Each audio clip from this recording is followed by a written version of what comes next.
What if I told you that XRP holders can now access DeFi from the wallet they already have without downloading anything new, without buying gas tokens, without bridges, without seed phrases?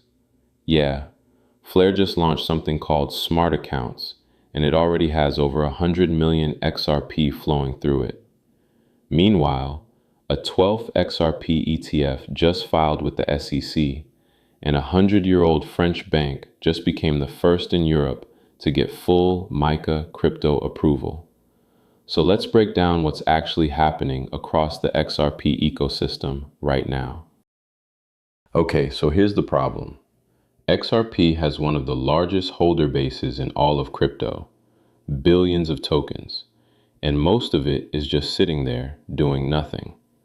Because if you wanted to use your XRP in DeFi, you had to download a new wallet, learn a new chain, bridge assets, buy gas tokens you've never heard of. Most people just said, nah, I'll hold. Flare just changed that with smart accounts.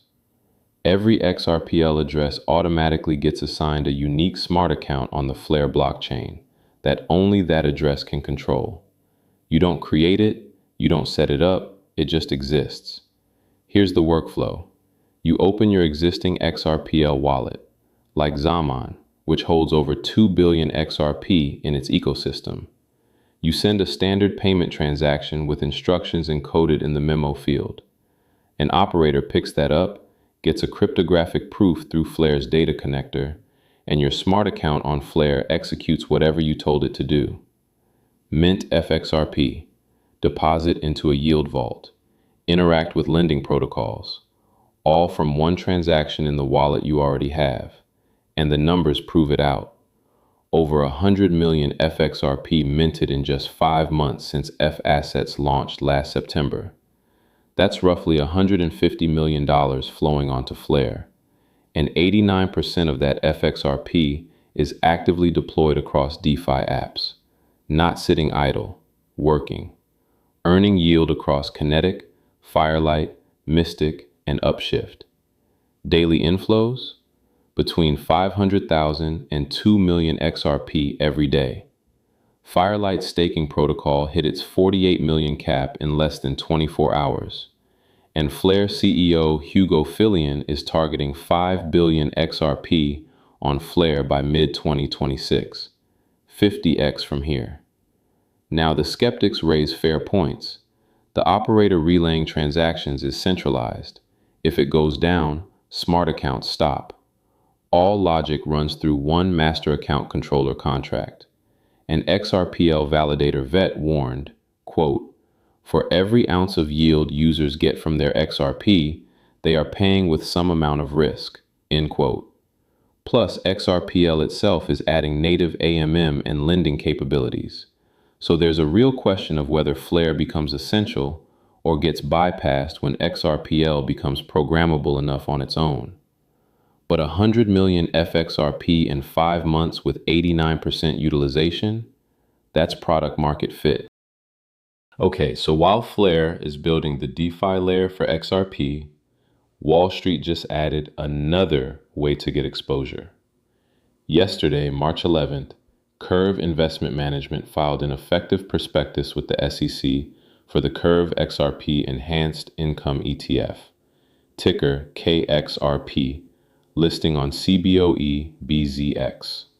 And the key word there is effective. This isn't an application sitting in a queue. It became effective immediately upon filing. This thing is ready to launch. Now here's what makes KXRP different from every other XRP ETF on the market. This is not a spot ETF. It's an enhanced income fund that uses XRP derivatives, futures, options, forwards, and existing XRP exchange-traded products to generate yield. At least 80% of assets invested in XRP-linked instruments, with the goal of maximizing total return, not just tracking the price. Kurv charges a 0.99% management fee. That's actually on the expensive side for XRP ETFs. Franklin Templeton charges 0.19, Bitwise charges 0.34. But Curve isn't competing with them directly. They're offering something different, an actively managed options overlay strategy. Think covered calls on XRP, income plus exposure. And Curve isn't some random shop. They're run by Howard Chan with portfolio managers from PIMCO, Goldman Sachs, and JP Morgan. They already manage about 450 million across 11 ETFs, including gold, silver, copper, and single stock enhanced income products for Apple, Tesla, Netflix, and Amazon. Their gold ETF has returned nearly 60% since inception, so they know how to run option strategies. But here's the bigger picture that matters. KXRP would be the 12th XRP ETF to go live in the US market. Let me run through the landscape. Canary Capital, 272 million in AUM. Bitwise, 264 million. Franklin Templeton, 226 million. 21 Shares, Tucrium, Volatility Shares, Grayscale, Rex Osprey, ProShares, all live. Total AUM across all XRP ETFs sits around 1.38 billion, and cumulative inflows have hit 1.44 billion, with Goldman Sachs as the single largest disclosed holder. Now here's the uncomfortable math.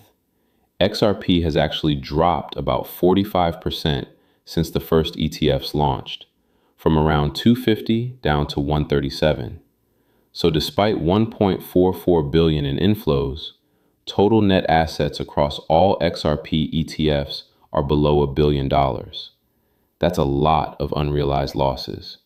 And BlackRock, the world's largest asset manager that launched the first spot Bitcoin and Ethereum ETFs, is still notably absent from XRP. But the institutions keep buying. 10 million a week in new inflows, 58 million in February alone during a choppy market. Bloomberg ETF analysts Eric Balkunas and James Seyffart raised XRP ETF approval odds to 100% by late last year. And the SEC just signed a historic MOU with the CFTC yesterday. The pipeline isn't slowing down. The question is whether 12 ETFs chasing one asset starts to fragment the flows, or whether the competition itself is the signal. Now let's cross the Atlantic because something is happening in European banking that most people in crypto are completely missing. BanqueDelubac C, a 100-year-old independent French bank founded in 1924, just became the first French bank to receive full MiCA approval. MiCA is the Markets in Crypto Assets Regulation, the first comprehensive EU-wide framework for digital assets. And Delubac was first through the door. This isn't their first move. In 2022, they became the first French bank to get DASP registration from the AMF, partnered with Swiss provider Taurus for custody, started with Bitcoin, Ethereum, and Tezos. But with MiCA approval, they've expanded dramatically. Custody, trading, staking, asset tokenization, and the big one, discretionary crypto portfolio management. Delubac can now manage crypto portfolios on behalf of clients. Managing partner Joel Alexis Bialkowicz said, quote, "Crypto assets are no longer just a trend. They have established themselves as a recognized asset class. Our ambition is to contribute to this adoption by offering services that combine the innovation inherent in crypto assets with the solidity of an independent bank." End quote. But here's where it connects to XRP. While Delubac builds regulated crypto banking in France, Ripple is embedding itself across European finance at an unprecedented pace. In January, Ripple got preliminary approval from Luxembourg's CSSF for an electronic money institution license, a gateway to all 27 EU member states. In February, Société Générale's SG Forge launched their Euro stablecoin, Euro Convertible, directly on the XRP ledger. A $1.8 trillion French bank chose XRPL for stablecoin infrastructure. Deutsche Bank is expanding Ripple payment rails. Aviva investors partnered with Ripple to tokenize funds on XRPL. And RLUSD has hit 1.26 billion in market cap with BNY Mellon managing custody.